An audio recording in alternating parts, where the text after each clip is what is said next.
เบิ่งรถพี่น้องรถร้ายค่ะเนาะเจ้ามาจอดเลี้ยงกันอยู่มาส่งอีเมลมางานยกยอดโซฟาพี่น้องอยู่บ้านดงไม้นะบ้านบอยพี่น้องบูฮูไม่เท่ามาลาอยู่ใช่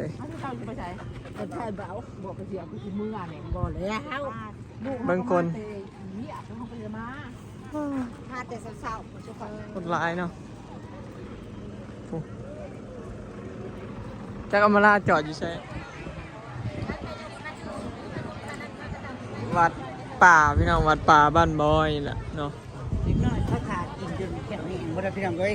เบิดมื้อนี้สบายดีจ้าสวัสดีนะคะอันน้องทามีหลายมีคนมาเต็มเลยกลับไปแล้วกลับไปเลย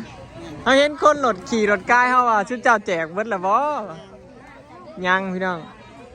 เดี๋ยวทาเบิ่งที่ทานะคะสร้อยเบิ่งก็ซื้อน้ำแข็งใหม่ใส่น้ำอ้อยพี่น้องจัก2ชื่อมา2ซื้อมา2สอบ2 สอบแล้วก็แล้วก็แจกมาสิมาถ่ายนี่ละค่ะของผู้ป่วยแจกเบิดเลยคือเบิดเพื่อถ่ายยอดต่อยอดช่อฟ้าบัดนี้นี่เงิน FC ที่ฝากมาก็ต่อยอดเรียบร้อยเด้อจ้าเด้อต่อแล้วเรียบร้อย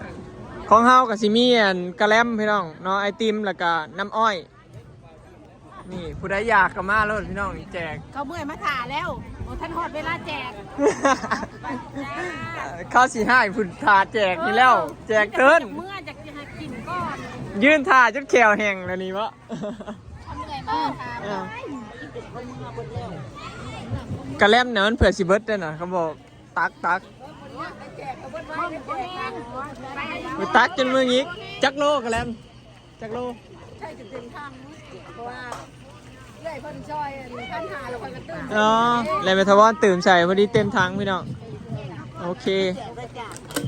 ยังวันไทยน้องชอบค่ะกินแล้วสวยกินแล้วรวยเริ่มแจกฮักสิเริ่มแจกไอติมพี่น้องมาเด้อผู้ใดอยากกระแลมเด้อ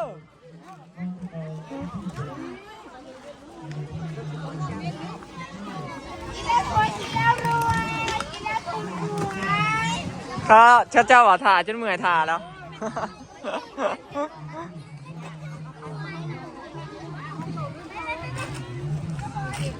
เอาตักมือโปรปฏิกล้องวะ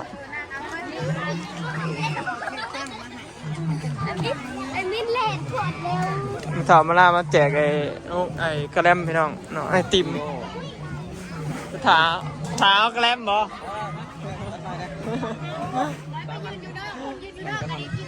เดี๋ยวให้ข้าเจ้าตักให้เขาเป็นมือกล้อง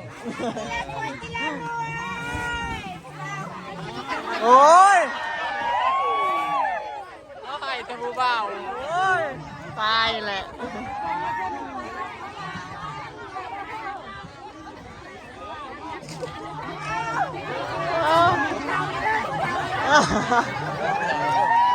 ผู้เฒ่าเอ้ยที่ล้างให้ผู้บ่าวก่อนมา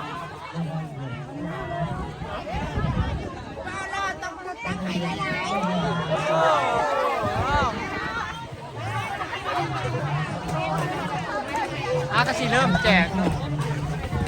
ไอติมน้ำอ้อยจ้าแซ่บแซ่บไปอร่อยแล้วสวยกินแล้วรวยทางนี้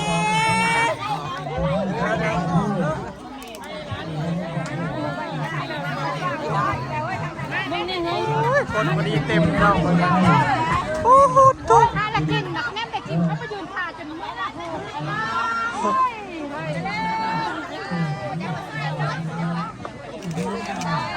ฟ้าโทบานี่คือมาเต็มคักใช่ปะ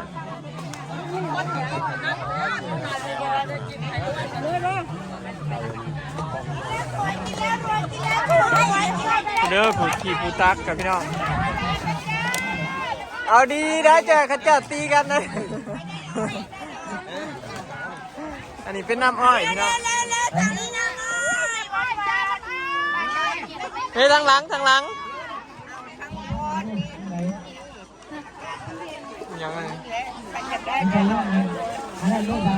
เอาเต็มที่พี่น้องโอ้ยครับผมแล้วก็ได้ทำการดูนั่งนอนเจ้าภาพ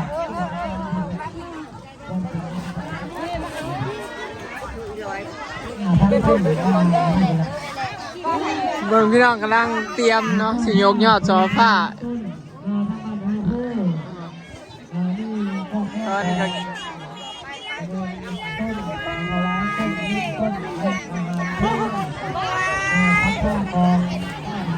แกะไว้นะยายด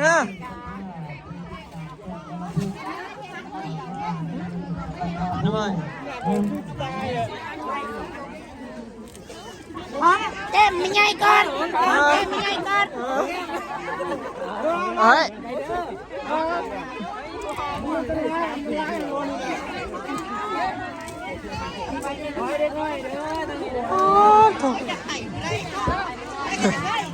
จนบ่เห็นคนแจก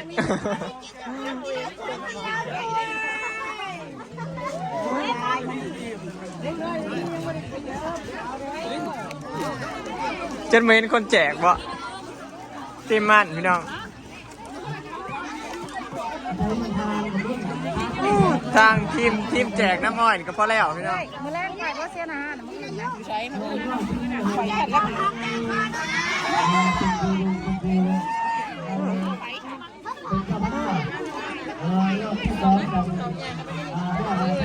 ตอนนี้เบิ่งนะพี่น้องบอลแจกไอติมพอดีเต็มพระเจ้ากำลังเริ่มสีโยกยอดโซฟาขึ้นพุ่นเนาะอันนั้นบอลก็เจ้าเห็ดศาลาใหม่ศาลาใหญ่เนาะเขาเอิ้นซิมบ่บ้านนี้พี่น้องร้ายเด้อันนี้ก็จะเป็นโซนขายของเนาะพี่น้องขายของแบบวักไม้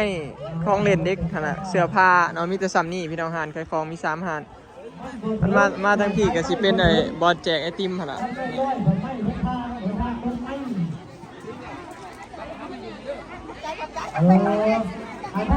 คนละอัน2อันบ้าบ้า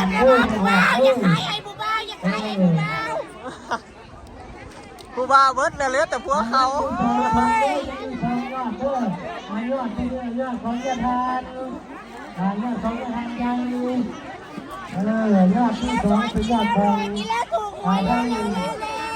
บ้านข้างบ้านหน้าบ้านข้างผู้ยอดที่สามก็เป็นของเนื้อหุ้มหน้าบ้านข้างผู้เนื้อทานเหลืองเป็นวาทั้งสั้นเขาเรียกว่าตับเพิ่นอันนั้นแสงตั้งมาเนี่ยแสงนั่งอยู่พอตั้งมาเนี่ยมือไปเนี่ยแสงนั่งอยู่พอไม่หมดเลยเอาตั้ง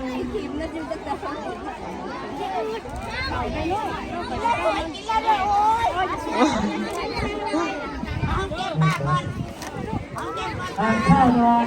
บ้านข้าวผู้ทำเป็นลำซาลาด้วย ป้าก็ถ่ายแต่หอมแก้ม ครับหมอน้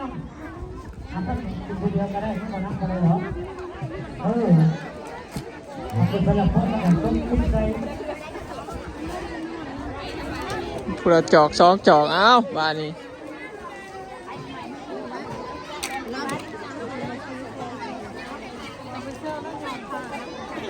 คนร้ายพี่น้องมึง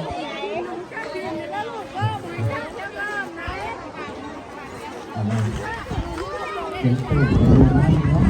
แล้วหมอกต้องหลอกโกงเยอะเลยทุกอย่างมันอย่างนี้เป็นแบบที่ดาวใจ กระแลมกับไอ้อ้อย ก็เลยได้ดี อัมราเห็นลงทานมา ที่ดาวจ่ายไปเป็น หึ ที่เรา เขามาแต่เฮิงแล้ว แต่ข้าเจ้าเขาจะแจก เนาะเอาแจกตามเลย ถ้าก็มาแต่หับข้าเจ้าสิจัดงานดองแค่นี้ค่ะงานหลายมาก็ไปไอ้พายังครูมาจนเขาเจ้าถ่ากินกระแลมกับน้ำอ้อยแต่เฮิงนะพี่น้องเพราะว่ายังไม่ได้แจกเลยพอดเวลาแจกเลยก็เลยโหกันเต็มบ้านนี้ข้าเจ้าเลี้ยง รอบที่3เป็นของชายเถ่าแก่วิศิรวัตรแม่นะทำบัตรพาผู้ก็ตัว3เจ้าภาพใหญ่ไม่มีนี่เนาะเอาจะดูพันใจผมเด้อ พระเจ้ากำลังเตรียมสียกยอดโซฟาเนาะ ไปเจ้าพ่อก็ได้รถสีนอนรถสีโต๊ะนะ คนร้ายเด้อพี่น้อง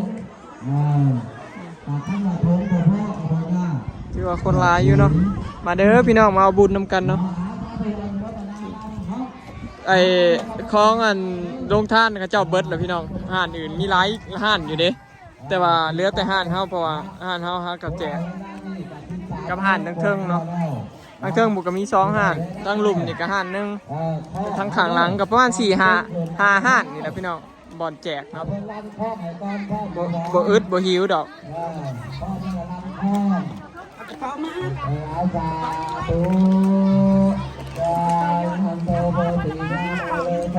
เบิดแล้ว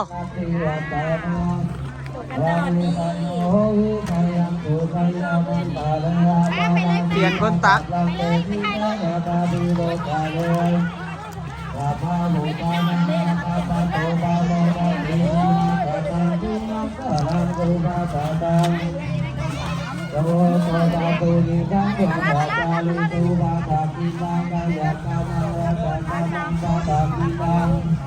ยังมาโลบาบังบาลิสุเทวะตากีนาตากีนาตาวานาลาบังตาเทตาตากีเนตาโตเป็นบุญเป็นบุญเป็นตามีเป็นยอดบุญ เนี่ยยอมแหละ เอายังเหลืออีก2แง่ขึ้นไปได้ยอดที่1ยอดที่2เป็นเจ้าภาพเจ้าคณะเป็นคนทานเลขามาดักบัตรบาโบพร้อมคณะเป็นเจ้าภาพเจ้าคณะเอานั่นเลยเอาลงมาเด้อผมกับปอมลงมาเอาผมมาใส่อีก น้ำอ้อยเนี่ยยังหลายอยู่พี่น้องนี่แก๊สหนึ่งน้ำก้อน2 สอบเบิดเลยบ่ใส่ร้ายคือน้ำก้อน เป็นบุญใหญ่ไว้งานงานบวชเป็นไรทางด้านพระพุทธศาสนาแล้วตอนบ่ายนี้คนยังหลายอยู่เนาะคนหลายเนาะ ต่อไปกับสียกยอดโซฟาเนาะพี่น้อง เจ้ากับสีเรียงแถวต่อเสื้อกันแบบนี้เนาะ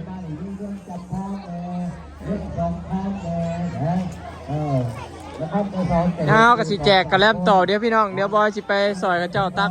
น้ำอ้อยแล้วก็สิซอยตักกระแลมกันเนาะพี่น้องคลิปนี้ก็สิขอเก็บภาพบรรยากาศไว้สำนีเด้อเนาะพี่น้องฝากเบิ่งคลิปฝากเป็นกำลังใจเบิ่งโฆษณาให้เด้อเนาะไปแล้วสบายดีพอกันคลิปหน้าเด้อพี่น้อง